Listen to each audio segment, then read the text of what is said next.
이 시간도 함께 성경 말씀 보도록 하겠습니다. 오늘 함께 볼 성경의 말씀의 본문은 로마서 5장 6절부터 13절까지가 이 본문의 말씀이고, 그 중에서 우리가 함께 읽고자 하는 성경의 구절은 5장 13절에 기록되어 있는 한 절의 말씀만 함께 공독하도록 하겠습니다. 로마서 5장 13절 다 찾으신 줄 알고 함께 공독합니다. 제가 율법이 있기 전에는 세상에 있었으나 율법이 없을 때에는 죄를 죄로 여기지 아니하였느니라. 아멘. 생명을 위하여서 일하는 자다라는 말씀을 가지고 함께 이 시간 나누도록 하겠습니다. 한 주간 동안 사랑하는 성도님들, 어떻게 주님의 사랑을 잘 받으셨는지요? 우리가 금요일날 여러분들과 함께 이 경상도의 사랑과 전라도의 사랑에 대해서 여러분들에게 말씀을 드렸습니다. 그렇죠. 자식이 오랜만에 집에 왔습니다. 거의 1년 만에 집에 오면 여러분들, 이 전라도 아버지들은 그 자식에게 무엇이다라고 얘기합니까? 어서 온나, 어서 와 라는 이와 같은 말을 합니다. 그런데 경상도 남자들은, 이 전라도 남자들도 참 투박하기는 마찬가지인데 경상도 남자들은 더 투박한 것 같아요. 그렇다고 해서 경상도 남자가 사랑이 없다는 것은 아닙니다. 무뚝뚝함 속에서 지고지순한 그 사랑은 오히려 경상도 남자가 더 강하다라고 볼 수가 있습니다. 근데 표현이 참 맛이 없어요. 그렇죠? 이 경상도 아버지가 1년 만에 찾아온 그 아들에게 대둥한다는 말이에요. 그 얼굴을 보고 한 말이 뭐였어요? 시간이 났는가 배. 아니 1년 만에 얼굴을 봤으면 그 아들 얼굴이 얼마나 보고 싶었겠어요. 얼마나 반갑습니까? 그런데 그 아들을 보고서 하는 그 첫 마디가 시간이 났는가 배. 이렇게 이야기를 하죠. 근데 그 경상도 아들은 그 아버지의 말 안에 아버지가 지금 나를 향하여서 하고 싶은 그 모든 마음이 다 담겨져 있음을 아는 거예요. 그래서 이 경상도 아들은 여러분들 뭐 합니까? 그 말에 대해서 전혀 서운하게 생각하지 않다는 것입니다. 제가 오늘 이 예배의 시작 전에 이 말씀을 드리는 것은 우리 아버지 하나님께서 바로 여러분들에게 그와 같이 얘기를 하는 겁니다. 이 시간 일주일 동안 아버지 나라, 아버지 품에서 사는 것이 아니라 아버지의 것을 가져다가 타국에서 흥청망청 살면서 단 한 번도 아버지를 그리워해보고 아버지를 떠올려보지 아니했던 우리가, 우리의 모든 것들이 다 틀리고 더 이상 갈 곳 없는 곳이 되어 이제 아버지 품에 왔었을 때 그 아버지 하나님께서 문 앞에 서서 우리들에게 무엇이다라고 얘기합니까? 시간이 났는가 배. 그런데 그 아버지의 낯선 말씀이, 그 말씀 안에는 내가 너를 얼마나 보고 싶었는지 모른다. 왜 이제서 와야 하니? 그동안 잘 지냈니? 어서 오거라 라는 그 모든 사랑의 뜻이 그 안에 다 담겨져 있다. 그러면 일주일 동안 내 마음대로 살다가 이제 여러분들 어렵게 아버지 집에 오셨습니다. 그러면 여러분들 그 아버지 집에 무엇하기 위해서는 기쁨을 얻고 쉼을 얻고 평안을 얻기 위해서 오셨습니다. 오늘 사랑하는 우리 성도님들이 그 어려웠고 힘든 세상 가운데서 나를 위해서 살아보기 위해 끊임없이 눈만 뜨면 몸을 움직일 수밖에 없었던 그 삶 가운데 오늘 아버지 집에 오셨습니다. 그러므로 사랑하는 성도님들, 오늘 이 아버지 집에서 여러분들이 참된 평안과 안식과 그 아버지 하나님의 사랑을 가득 받아서 가시는 우리 성도님들이 되시면 참으로 좋겠습니다. 우리가 지난 시간에 신명기 8장의 말씀을 제가 여러분들에게 읽어드리면서 여러분들과 함께 말씀을 나누었죠. 하나님께서 우리를 줄이게 하신 이유가 무엇이다라고 여러분들에게 말씀을 드렸습니다. 아버지 하나님의 그 낯선 사랑이, 하나님의 그 사랑이 얼마나 내 삶 가운데 있어서 귀하고 값진 것인지를 하나님께서는 우리들에게 깨우치게 하기 위해서 하나님은 하나님의 백성들을 때로는 줄이게 하시기도 하더라는 것입니다. 그러므로 사랑하는 성도님들, 이스라엘의 1세대가 즉 옛사람이 여러분들 죽을 수밖에 없었던 것은 여러분들 그것을 통하여서 우리는 무엇을 깨달아야 합니까?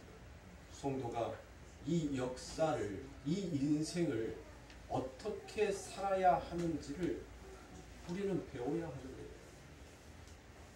그거는 단순한 하나님의 선민들만이 아니라 오늘 이방인이 우리가 아버지 하나님의 교회가 되었던 것처럼 우리를 광야의 교회다라고 말씀하죠. 우리는 지금 이 광야의 길을 걷고 있습니다. 그러므로 우리는 반드시 우리의 옛사람이 죽임을 당하는 그 일을 당하게끔 되어 있어요. 여러분들, 우리의 옛사람이 죽어야 하는 이유가 무엇입니까? 우리는 끊임없이 이 시간이라는 공간 안에서 우리는 무엇인가를 지키고 이루어서 내가 마치 가능성 있는 자처럼 하나님 앞에 쓰고자 했던 그게 우리는 죽어야 돼요. 우리가 아무리 열심히 노력하고 아무리 열심히 달린다 하더라도 우리는 하나님의 말씀을 지킬 수 없는 자다라는 것입니다. 그래서 오직 아버지 하나님의 그 말씀만이 우리를 생명으로 살릴 수 있구나라는 것을 우리는 배우기 위하여서 우리는 이 광야의 인생을 걸어가는 것입니다. 그러므로 우리가 1차적으로 배워야 할 것은 주의 말씀을 지키는 것이 우선이 아니라는 것입니다. 주의 말씀 속에 담겨져 있는 그 아버지의 마음을 헤아릴 수 있어야 하는 것입니다. 오랜만에 친척집에 갔는데 만약에 친척이 경상도 작은아버지다라고 생각을 한번 해보세요. 경상도에 사시는 분이라고 생각해보세요. 오랜만에 그 작은아버지를 만나려고 갔는데 그 작은아버지가 된동한다는 소리가 시간이 났는가 배 라고 이렇게 말을 했었을 때 전라도에서 살았던 본인은 그 말이 굉장히 비꼬는 말처럼 서운하게 들릴 거예요. 하나님의 진의가 무엇인지 모르는 하나님의 백성들은 하나님의 하시는 말씀이 마치 나를 깎아내리는 것처럼 그렇게 받아들여지게 될 것입니다. 그런데 하나님의 진의, 하나님의 사랑에 그 안에 무엇이 담겨 있는지를 아는 자는 하나님 맞습니다. 아버지, 죄송합니다. 더 자주 찾아뵙지 못해서, 더 자주 내려오지 못해서 아버지, 죄송합니다라고 그와 같이 고개를 숙이게끔 되어 있습니다. 그런데 모든 사람들은 여러분들 그런 마음을 갖지 못하더라는 것입니다. 그래서 늘 내가 한번 지켜보겠다라는 그와 같은 열심을 내기 시작합니다. 그런 하나님의 백성들에게 하나님께서는 창세기에서 무엇을 말씀하십니까? 창세기 17장 1절의 말씀에 보면 나는 전능한 하나님이라 너는 내 앞에서 행하여 완전하라라고 이야기합니다. 그러니까 너희가 열심히 달릴 거면 무엇하게 달리라는 거예요? 완전하게 달리라는 거예요. 이 완전이라는 것은 여러분들 완벽을 말하는 거예요. 완벽. 모든 사람들이 이 시간의 공간을 살면서 여러분들 완벽하고 싶어 하는 거예요. 자신의 모든 삶 가운데서 늘 완벽을 위해서 달려간단 말이에요. 근데 우리는 무엇인가 완벽한 것 같으면서도 여러분들 어설픈 것들이 너무나도 많다는 거예요. 그런데 하나님께서 우리들에게 요구하시는 건 무엇이에요? 완벽이랍니다. 그 어떤 거 하나도 부족함이 없는 100%로 너희들은 채워야 할 것이다라는 것입니다. 아브라함을 보세요. 이 말씀은 창세기 17장이라면 아브라함의 말씀인 겁니다. 그러면 이 16장에 여러분들 무엇이 담겨져 있어요? 그가 지키겠다라고 얘기합니다. 하나님의 앞에 15장에서 하나님의 복을 하나님이 내게 이와 같은 복을 줄 것이다라고 얘기를 하자 이 아브라함이 뭐 합니까? 아, 나 그 복 받고 싶습니다. 내가 그러면 그 길 가겠습니다라고 아브라함이 달렸어요. 그런데 이 아브라함이 하나님의 약속을 믿지 못하고 그 열심으로 달려냈던 결과가 무엇이었습니까? 창세기 16장에 이스마엘을 낳은 것입니다. 그래서 17장에 하나님께서 무엇합니까? 네가 달릴 거면 내가 원하는 완벽함으로 너는 달려봐 라고 얘기하는 거예요. 그러면서 17장에서 이와 같이 얘기하는 겁니다. 네가 행할 거면 내 앞에서 완벽하게 어설프게 하지 말고 완벽하게 하란 말이에요. 나는 99점은 빵점이라고 여겨. 내 앞에서 100점 맞아봐. 날마다 내가 주는 시험 앞에서 너 한번 100점 맞아봐. 그렇지 않으면 너의 인생, 너의 삶은 모든 것이 다 빵점이야 라고 이야기합니다. 그래서 시편 기자는 내가 주의 율법을 항상 영영이 끝없이 지키리이다 라고 그와 같이 얘기합니다. 율법을 지키려면 여러분들 뭐 해야 돼? 영영이 끝없이 지켜야 하는 거예요. 여러분들이 어디에 갈 때까지? 아버지 하나님 나라에 갈 때까지 여러분들은 이렇게 완벽한 자로 살아야 하는 겁니다. 그런데 전도서에서는 여러분들 무엇을 얘기합니까? 그런 사람이 이 땅에는 있다 없다? 없다는 거예요. 없다는 거예요. 전도서 7장 20절입니다. 선을 행하고 전혀 죄를 범치 아니하는 의인은 세상에 없기 때문이로다 라고 이와 같이 얘기했어요. 보세요. 이 세상에 어느 누구도 아버지 하나님께서 요구하시는 그 시험을 완벽하게 100점을 날마다 맞을 수 있는 사람이 없다는 거예요. 없다는 거예요. 그러면 사랑하는 성도님들, 이렇게 하나님 앞에 완전하게 도달할 수 있는 사람이 세상에 아주 없는데, 그러면 이 딜레마를 여러분들 과연 어떻게 해결할 수 있냐는 것입니다. 날마다 여러분들은 하나님 앞에서 불합격한 자입니다. 네가 합격하면 내가 너에게 무엇하겠다라고 해? 내가 복 주겠지만 네가 불합격하면 내가 너에게 심판과 저주를 내리겠다라고 얘기합니다. 그러면 우리는 이 딜레마를 어떻게 해결해야 하냔 말이에요. 무슨 수로 해결을 해야 돼요? 그래서 성도를 삶 가운데 무엇을 주신 거예요? 하나님께서 주림을 주신 거예요. 이 주림을 통하여서 하나님, 나의 열심으로 나의 힘으로는 도저히 이 딜레마를 해결할 방법이 없군요. 그것을 깨닫는 자의 고백에 무엇을 얘기합니까? 마라나타 주 예수여 어서 오시옵소서. 왜요? 당신만이 나의 생명을 구원해 주실 수 있는 이 아버지와 하나님의 시험을 해결해 줄 수 있는 진정한 정답지가 당신임을 아는 자가 주님의 그 은혜를 간절히 바라고 간절히 기다리더라는 것입니다. 그래서 오직 이와 같은 자가 그 아버지 하나님의 은혜 앞에서 당신의 나라에 임할 때 나를 기억하여 달라라고 하나님 앞에 긍휼을 구할 수 있습니다. 그런데 성경을 표피적으로만 보게 되면 성경이 마치 인간의 잠재력을 발휘하고 고치해내는 그와 같은 책처럼 보여지게 되더라는 것입니다. 너희들도 할 수 있어. 너희들도 완벽하게 할 수 있는 그와 같은 능력이 있으므로 너희들의 잠재력과 고치를 발휘하여서 그 고지를 점령해봐. 그게 바로 무엇이에요? 그게 율법이더라고요. 율법을 보면 마치 윤리와 도덕처럼 우리가 지킬 수 있는 것처럼 여겨지게 되더라는 것입니다. 그러나 신명기 8장에서는 무엇을 얘기합니까? 사람이 떡으로만 사는 것이 아니라 하나님의 입으로 나오는 말씀으로 사는 것이다라는 것을 기록하고 있습니다. 그걸 알기 위해서 하나님께서는 우리를 무엇하게 하셨다는 거예요? 줄이게 하셨다는 것입니다. 그러므로 광야는 우리 성도들이 살아내야 하는 인생과 역사를 동시에 말하고 있습니다.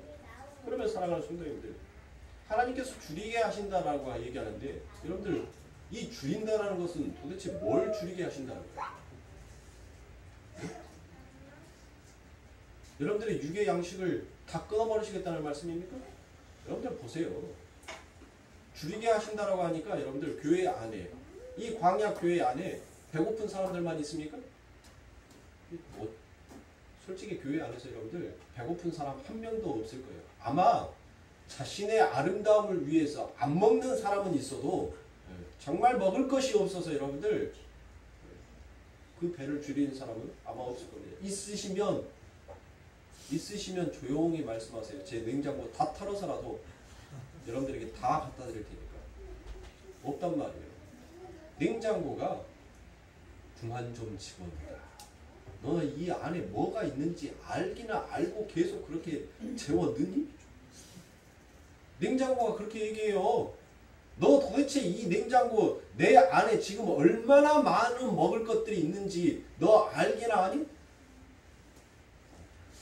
여러분들 전쟁 안 났어요. 전쟁 난다고 해서 여러분들 그 냉장고 들고 도망갈 데도 없어요. 그 냉장고 들고 갈 힘도 없단 말이에요. 그러면 도대체 뭘 주림을 말하는 거예요? 뭘? 성경에서 말하는 주림이라는 것은 어떤 주림을 말하냐고요. 제가 바로 그 전에서 여러분들에게 힌트를 드렸죠. 사람이 하나님의 그래요. 그러니까 이 주림은 어떤 주림인 거예요? 하나님의 말씀이에요. 말씀. 무스테리온이라고 얘기하잖아요. 하나님의 말씀. 그렇죠. 무스테리온. 이 무스테리온이 뭐다라고요? 비밀. 감추어져 있다는 거예요. 감추어져 있는 거예요. 무스테리온. 저와 여러분들이 하나님의 성경의 말씀을 읽고 아 하나님 이게 아버지 하나님의 마음이었군요. 이게 하나님의 뜻이었군요 라는 것을 여러분들 다 캐치합니까? 다 아십니까? 다 모르더라고요. 오히려 그 아버지 하나님의 생명의 말씀을 우리가 이 땅을 살아가면서 마치 나의 육신의 떡을 더욱 많이 생산해내기 위한 하나의 도구로만 사용할 뿐이지 진짜 그 말씀 안에 담겨져 있는 하나님의 뜻이 무엇인지를 파악하는 자가 거의 없다는 거죠. 저도 마찬가지예요. 여러분들뿐만이 아니라 저도 하나님의 말씀을 읽으면서 도대체 이게 무슨 말씀인지 이해가 안 갈 때가 너무나도 많단 말이에요. 때로는 너무 어려워서 성경을 덮어버릴 때도 있어요. 그 문체와 문구가 너무 힘들고 너무 복잡해서 아무리 성경의 인터넷을 이곳을 저곳을 다 찾아봐도 마음에 속 시원하게 해결될 만한 그와 같은 뜻풀이가 되어 있는 것을 찾지 못할 때가 너무 많단 말이에요. 그게 바로 뭐예요? 그게 주인 거예요. 그게.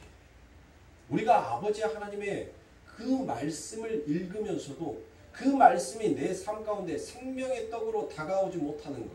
그게 주인 것이에요. 그것을 주님이다라고 이야기하는 것입니다.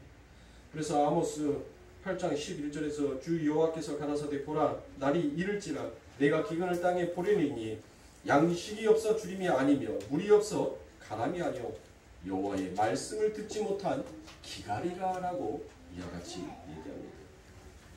그러니까 우리가 성경의 말씀을 모르는 것이 그게 주림인 거예요. 그게 기근이란 말이에요. 우리들의 삶 가운데. 그래서 아버지 하나님께서 우리들에게 우리들의 광야에서 주림을 당하는 거예요. 그러면 왜 하나님께서 왜 우리를 줄이게 하시냐고. 그냥 아버지 하나님의 말씀의 뜻이 이거다라고 그냥 하나님께서 설명해 주시면 되잖아요. 그냥 하나님의 지혜와 총명을 우리들에게 담궈줘서 그냥 하나님의 뭔 말씀만 하면 가라사대라는 그 말씀만 하면 아 하나님께서 이제 또 뭔가를 또 창조하시려는가 보다라고 금방 그 머릿속에서 어디를 생각하면 돼요? 창세기 1장의 말씀을 금방 떠올라서 아 하나님이 이제 무엇을 또 창조하시려고 가라사대라는 그 말씀을 하시지? 하나님은 어떤 것을 내 삶 가운데서 이것을 창조하셨지라는 것을 여러분 살피면 되는 거예요. 그런데 그걸 못 보죠. 가라사대라고 말씀하셨는데 하나님이 뭘 창조해냈는지를 몰라요. 무엇을 내 삶 가운데 만들어 놓으셨는지를 보지 못하더라는 것입니다. 그게 말씀에 대한 주인 거예요.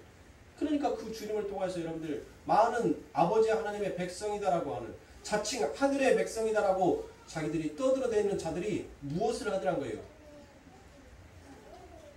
그 하나님의 말씀을 표피적으로만 보니까 그 율법을 향하여서 달리더라고요. 예수를 보고 향하여서 달려야 하는 하나님의 백성들이 그 율법의 말씀을 보고 달려가 버리더라는 것이에요. 제가 여러분들에게 오래전에 경과 문이다라는 그와 같은 말씀을 가지고 한번 여러분들에게 이야기를 한 적이 있을 겁니다. 혹시 다 잊어버리셨죠? 감사합니다. 그래서 오늘은 또 다른 말씀을 드릴 거예요. 불교에서는 여러분들 그냥 놓여져 있는 거, 그냥 이렇게 보여져 있는 거. 아, 이거는 뭐다? 이거는 꽃이다. 꽃이다라고 이렇게 그냥 보여지는 거, 그 보여지는 것을 불가에서는 여러분들 견성이다라고 해요. 견성. 그냥 눈에 보여지는 것들만 보는 것을 견성이다라고 합니다. 그래서 이 견성에서 더 열심히 수행을 하여 어디로 가야 한다라고 얘기를 하냐면 오도로 가야 된다라고 얘기해요. 오도. 깨달을 오, 길, 도. 깨닫는 길로 가야 하기에 수행을 해야 한다라고 얘기합니다.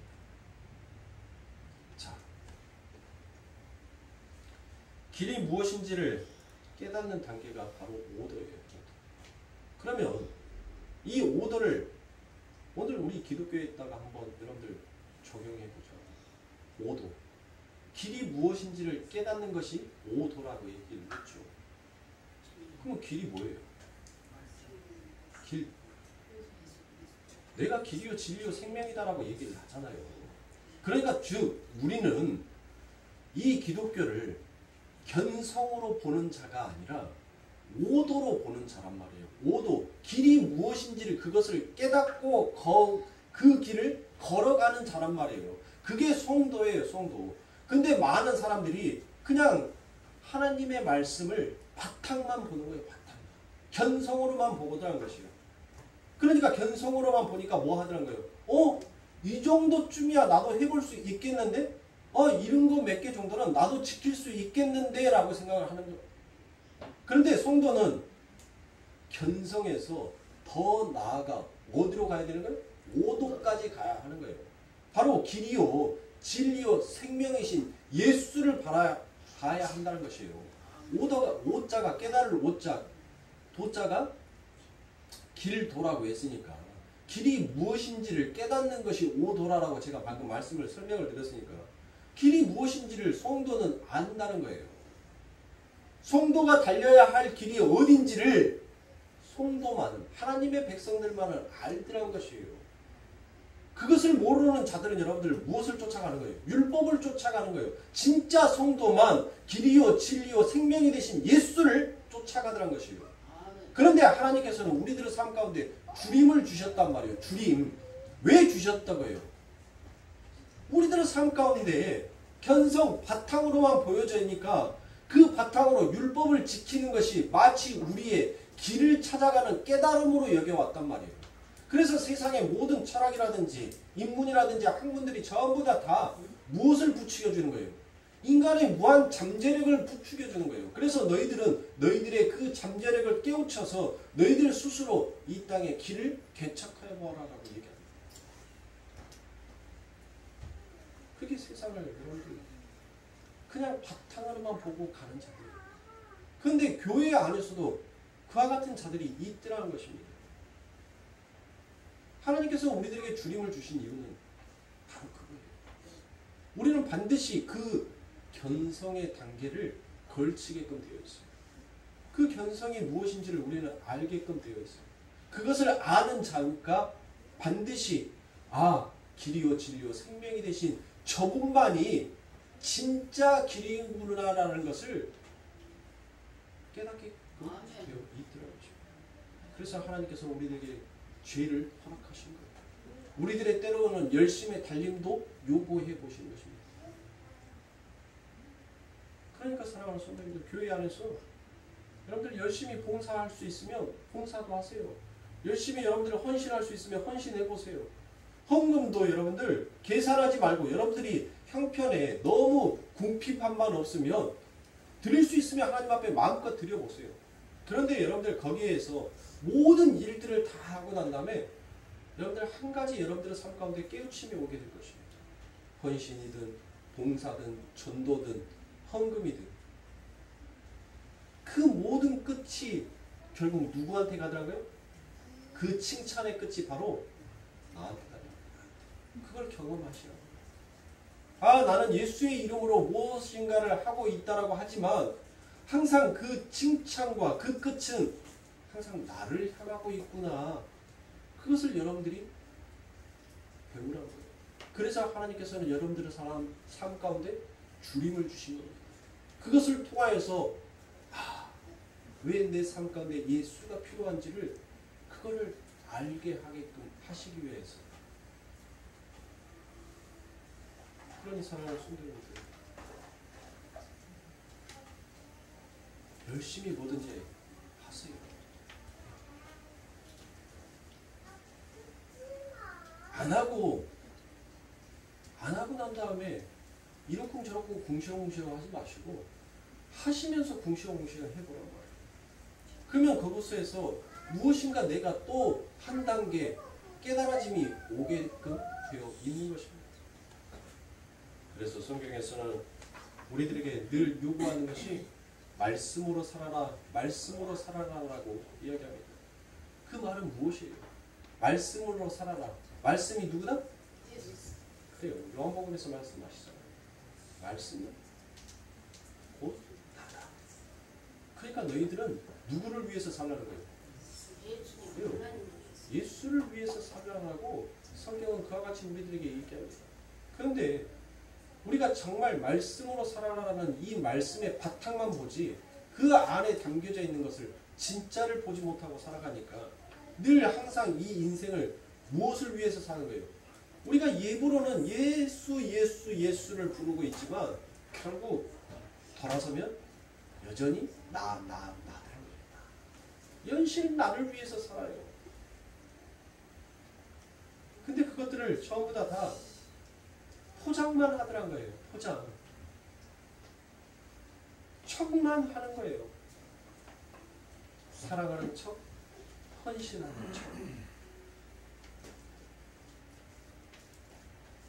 그 속에 진짜 하나님의 사랑이 담겨져 있습니다. 척이 아니에요. 너무 자연스러움이 나오게끔 되어 있습니다.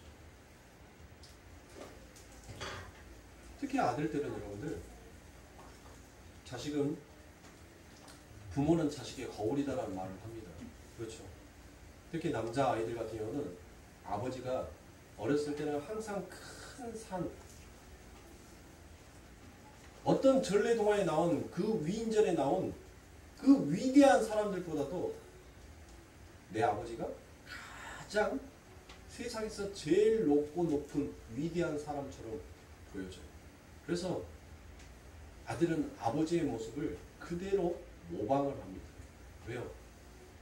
내가 제일 존경하는 사람이고 내가 제일 사랑하는 사람이니까 그분이 하는 모든 행위가 나에게는 무엇처럼 보여지는 거예요? 그냥 본받아야 할 바탕의 그림처럼 보여지는 거예요. 그게 전부 다 멋있어 보이고 그게 마치 인생의 정답인 것처럼 여겨지게끔 되어 있어요. 아니나 다를까요, 여러분들? 저희 신상이가 그 말을 해요. 저한테는 그런 말을 안 합니다. 제가 하는 모든 행동들이 그냥 신성이한테는 다 멋있어 보인 거예요. 그래서 나중에 나도 꼭 아빠와 같이 되고 싶다라고 그와 같이 얘기해요. 육신에 보여지는 그림만을 보고 가는 우리들 역시도 자기가 좋아하는 사람을 따라하고 모방하는 것을 그거이 여러분들 죄라고 여기지도 아니하고 부끄러움으로 여기지도 아니하고 그냥 그것에 대해서 좋으니까 그 행동이 내 삶 가운데에서 자연스럽게 표현되어서 나옵니다. 그래서 다른 데 가면 리틀 이윤성이라고요. 작은 이윤성. 왜냐하면 제 모습이 그대로 저 아들에게 담겨져 있으니까. 작은 이윤성이라고 합니다. 그렇다면 우리가 하나님의 자녀. 성경에서는 미안하지만 딸 이야기는 없으니까 다들 아들이라고 얘기를 하지. 그렇다고 해서 딸들은 서운하게 여기지 마세요. 자, 아들이다라고 너희는 하나님의 장자다, 아들이다라고 얘기를 한다. 그러면 아들은 누구를 좋아하는 거예요? 아버지를 좋아한다. 아버지가 하는 그 모든 행동이 전부 다 뭐 하는 거예요? 멋있어 보이는 거예요. 그러면 하나님의 아들이라면 우리는 누구를 모방해야 돼요? 누구를 좋아해야 하냐고. 하나님이 하시는 그 모든 행동, 하나님이 말씀하시는 그 모든 말씀을 우리는 흉내내기를 원하고 그 행동을 하기를 원해야 합니다. 근데 우리가 그와 같이 합니까? 그게 바로 우리의 영적 주림이라는 거예요.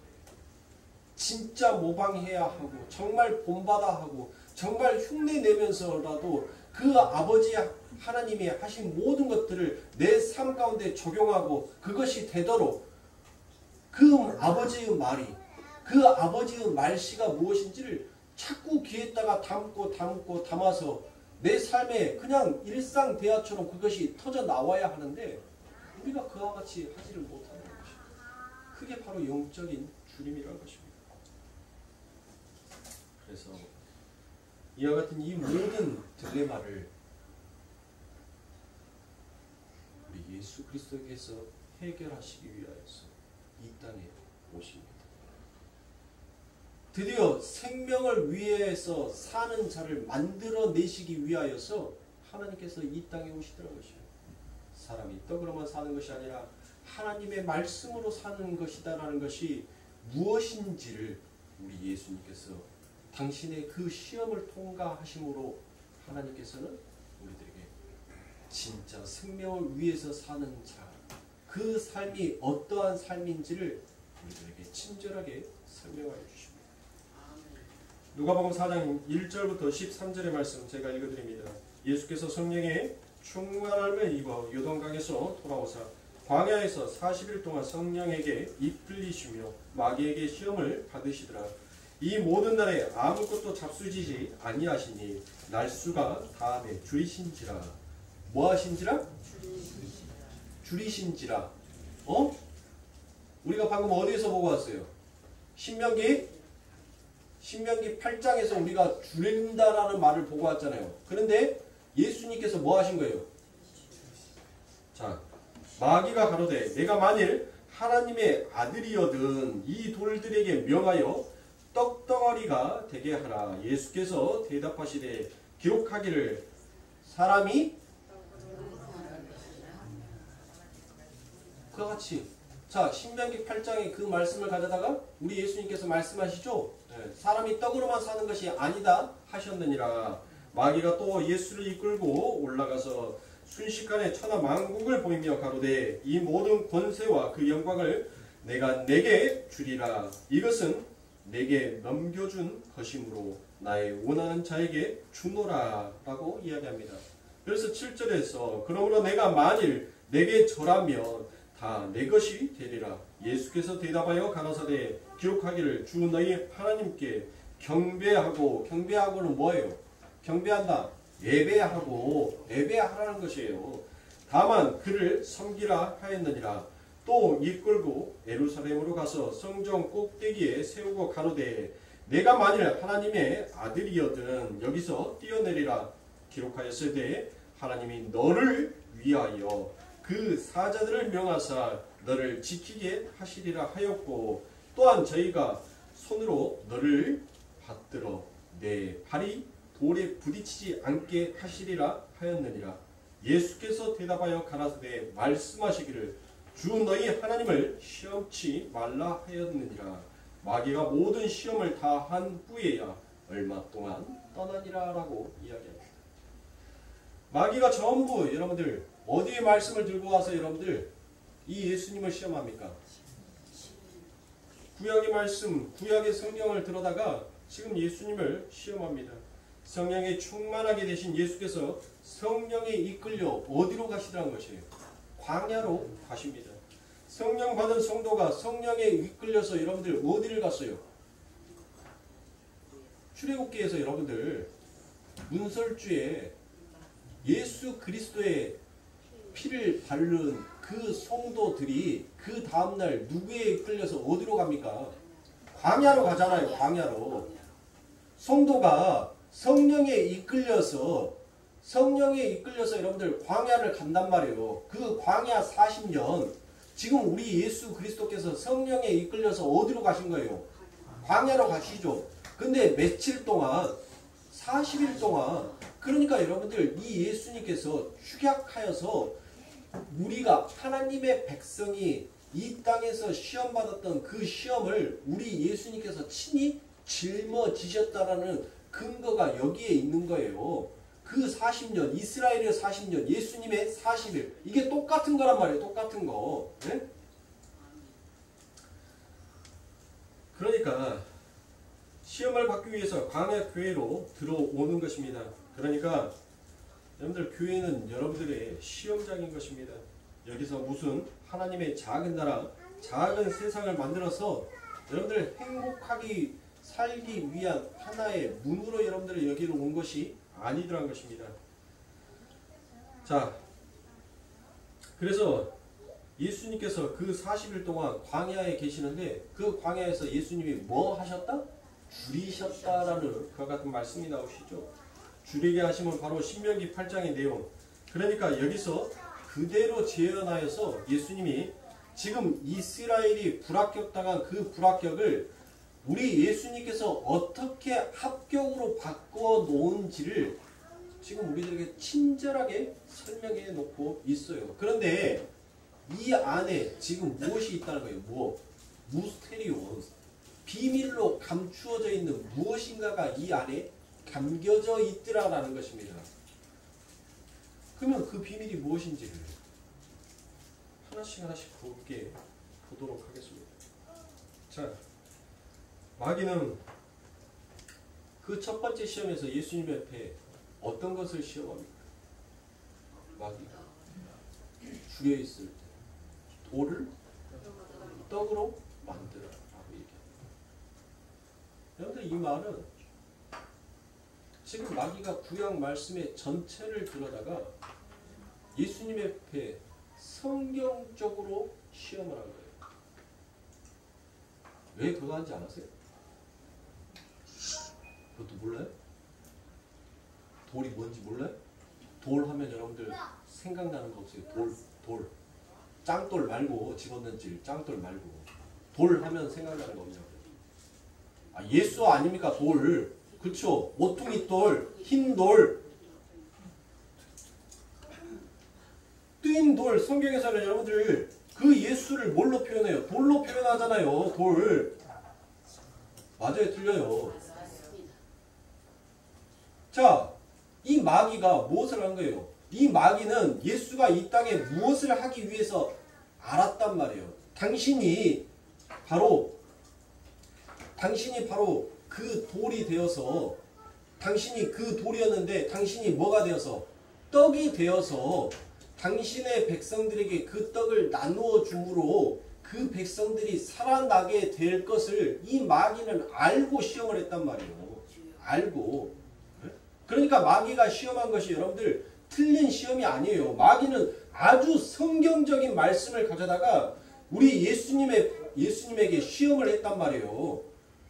돌로 떡을 만들라는 말씀은 여러분들 네가 떡이 되어서 네 백성들에게 나누어 줄 사람이다. 그러니까 우리 예수님께서 떡이 되셔가지고 그 백성들에게 나누어서 생명으로 살려주신 그 일을 어디서 하셨어요? 어디서? 십자가잖아요. 십자가. 십자가에서 그분이 죽으심으로 그분이 물과 피를 전부 다 쏟아내심으로 인하여서 진짜 죽어야 할 당신의 백성들이 그 예수님의 죽음과 맞바꾸게 되는 그 현장이 바로 십자가란 말이에요. 그래서 제가 바나바를 이야기를 드렸잖아요. 바나바. 그쵸? 바나바. 여러분들은 제가 이 말씀을 하면 그 전에 제가 여러분들에게 설명드렸던 그 말씀도 함께 머릿속에 떠올리시면 말씀이 어려운 것이 아니라 말씀이 더 재밌어져요. 자꾸 지난번에 예전에 있었던 말씀은 옛날이요 하고 묻어버리지 마시고 그 말씀들을 하나씩 여러분들 떠올리시면 저의 말씀은 여러분들 계속 연결이에요. 연결. 어느 하나를 제가 딱 끊어버리고 잘라버려서 여러분들 설교를 하는 것이 아니라 계속 연장선에 있는 말씀이란 말이에요. 계속 달리고 있어요. 저는. 멈추는 것이 아니라 달려요. 그러니까 자, 마귀의 시험이 여러분들 전혀 잘못된 시험이 아니에요. 이 마귀는 구약에 담겨져 있는, 왜냐하면 그때는 신약이 없었으니까 구약만 있었으니까 구약 전체에 담겨져 있는 그 예수, 숨겨져 있는 그 비밀, 그 비밀을 이 마귀는 알고 예수님 앞에 이야기를 한 겁니다. 그런데 왜 마귀의 시험이 나요? 성경적으로 그 예수님에게 말했는데 왜 그게 시험이냐? 마귀는 여러분들 항상 여러분들 뭐 하는 시험을 우리들에게 하냐면, 마귀는 우리의 목적지를 변경시켜버리는 그와 같은 시험을 해요. 늘 하나님의 말씀으로 그는 우리들에게 접근합니다. 그런데 그 말씀의 목적지를 살짝 변경시켜요. 자, 여러분들에게 제가 읽어드렸던 누가복음의 말씀에 계속적으로 반복되어지는 단어가 있습니다. 그게 뭐예요? 예수 그리스도는 누구를 위해서 오신 분입니까? 자기를 증명하기 위해서 오신 분이 아닙니다. 예수 그리스도는 하나님을 증거하고 나타내기 위해서 오신 분이란 말이에요. 그런데 마귀는 이 예수님께 시험을 하는데 교묘하게 하나를 바꿨어요. 뭐? 하나님을 위해서가 아니라 너를 위해서. 너를 위해서 이 돌을 떡이 되어 먹어라라고 얘기합니다. 그를 성전 위에 꼭대기에 그를 데리고 와서 너를 위하여서 영광과 그 능력의 권세를 높이라라고 이야기합니다. 그러니까 즉 예수 그리스도께서는 아버지 하나님께서 자신에게 시킨 일, 하나님의 영광을 드러내는 일이 아닌 곳에는 여러분들 당신의 능력을 전혀 사용하지 아니하였던 것입니다. 우리 예수님께서 그런 능력이 없으셔서가 아닙니다. 왜 없어요? 물 위를 걸으셨던 하나님인데, 오병이어의 기적을 일으키셨던 하나님인데 그 돌멩이 하나 떡으로 바꿀 줄 몰라서 예수님께서 안 하셨겠냔 말이에요. 그런 능력이 충분히 있어요. 그런데 이 예수님은 당신이 이 땅에 오셔서 이 땅을 살아가는 이유와 목적이 무엇인지 그 목적지를 단 한 번도 변경한 적이 없으신 분입니다. 그게 바로 우리 예수님이십니다. 그래서 예수님의 시험이 합격인 거예요. 우리를 보시라고요. 우리는 주의 말씀으로 인하여서 늘 달려갑니다. 늘 달려가는데 그 말씀의 목적지가 늘 우리들의 삶 가운데서 변경되더란 거예요. 하나님을 위해서 달려가요. 처음에는 출발은 하나님이에요. 출발은. 그런데 그 끝은 나로 바뀌어 있더라고요. 나로.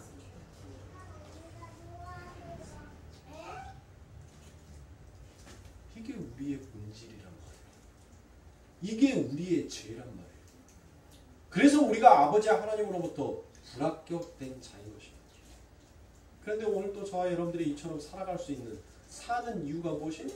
그게 바로 하나님의 은혜인 것입니다. 그래서 요한계시록 2장 17절에 귀 있는 자는 성령이 교회들에게 하신 말씀을 들을지어다 라고 그와 같이 얘기합니다. 교회들이여 라고 그와 같이 얘기하죠. 교회는 바로 누구를 가리키는 거예요? 여러분들 이 예배당이 교회가 아니에요. 어떤 사람들은 교회 얘기하니까 자기 지교의 이름을 말하고 있는 사람들도 있어요. 교회는 바로 내가 교회인 거예요. 교회야. 들으라. 그러니까 우리여 들으라라는 거예요. 전부 다 이곳에 앉아 계신 모든 분들, 저를 포함한 모든 분들이 주의 말씀을 들으라는 것입니다. 이기는 그에게는 내가 감추었던 만나를 주고 또 흰돌을 줄 터인데라고 이야기하죠. 흰돌이 누구예요? 흰돌. 만나가 누구예요? 만나와 흰돌이 바로 그 단어들 앞에 카이라라는 동격으로 둘 다 연결이 되어 있습니다. 따라서 흰돌은 당연히 감추었던 만나, 즉 예수 그리스도를 나타내더라는 것이에요. 그러므로 사랑하는 성도님들, 우리는 우리 아버지 하나님께서 우리들에게 날이면 날마다 내려주시는 그 만나를 통하여서 우리는 이 세상의 꿈을 실현시키기 위해서 그 에너지를 사용하는 자가 아닙니다. 우리는 그 하늘의 만나를 통하여서 감추어져 있던 그 흰 돌을 드러내는 자예요. 그 흰 돌이 뭐예요? 예수라고 여러분들 답을 내시잖아요. 그게 바로 성도라는 것입니다. 바로 이 삶을 성도는 또 반드시 걸어가게끔 기도했어요. 그러니 내가 얼마나 하나님 앞에서 죄인인지를 깨닫고 아는 자만 그 아버지 하나님 앞에 하나님의 긍휼을 구할 수 있는 것입니다. 그 긍휼을 바랄 수 있는 거예요. 그걸 모르니까 여러분들 내가 왜 죄인이야? 내가 하나님 앞에 무슨 죄를 졌어? 그와 같이 얘기하는 거예요.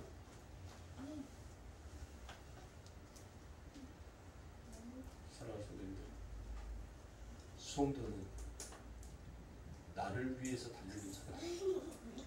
성도는 율법 안에 감추어져 있는 그 예수를 보고 달리는 것입니다. 오늘 저와 여러분들은 때로는 우리들의 삶 가운데 율법을 향하여서 달리기도 합니다. 그러나 그 율법으로서는 내 삶 가운데 진정한 넘침이라는 것이 없기 때문에 그것을 알기 때문에 우리는 다시 회개하여 누구로 돌아갈 수 있는 거예요? 예수께로 돌아갈 수 있는 것입니다. 그게 우리에게 주어지는 하나님의 은혜인 것입니다. 그러므로 사랑하는 성도님들, 여러분들의 목적지를 변경하지 마세요. 아무리 힘들고 아무리 고단한 삶을 여러분들에게 찾아온다 하더라도 예수님보다도 더 하겠습니까? 그러므로 사랑하는 성도님들, 끊임없이 내 삶 가운데 훈련하시고 그리고 끊임없이 내 삶 가운데 나는 수시로 나를 위하여서 나의 목적지를 얼마든지 변경할 수 있는 자였구나라는 것을 여러분들의 삶을 통해서 발견하셔야 합니다. 그래야지 하나님의 은혜가 얼마나 감사한지를 여러분들 깨우칠 거 아닙니까? 길이요 진리요 생명이신 예수를 향하여서 살아가는 성도들, 우리는 달려가는 자이지 아버지 하나님께서 내려주신 그 은혜의 만나를 통하여서 이 세상에 여러분들 아름다운 내 꿈을 이루기 위해서 달려가는데 그 에너지를 소비하기 위한 도구로 예수를 사용하는 자가 아니더라는 것이에요. 그러므로 사랑하는 성도님들, 오늘도 주 예수 그리스도를 바라보면서 달려가시는 우리 성도님들이 되시길 간절히 저는 축원합니다. 반드시 여러분들은 예수의 십자가를 바라보고 달려가게끔 되어 있습니다. 그러나 여러분들 너무 나태하지 마십시오. 성령께서 이끌어 주시겠지만 그 이끌림에 묵묵히 따라가는 가야 하는 것도 우리의 몫이다라는 것을 절대로 잊지 마시고 한 주간도 주의 말씀 앞에서 여러분들 많이 깨지시고 많이 배우시고 그분의 사랑이 얼마나 더 깊고도 넓은지를 여러분들은 삶 가운데 체험하시면서 한 단계 더욱더 성숙되어지는 신앙의 길이 되시길 주님의 이름으로 축원합니다. 기도하겠습니다.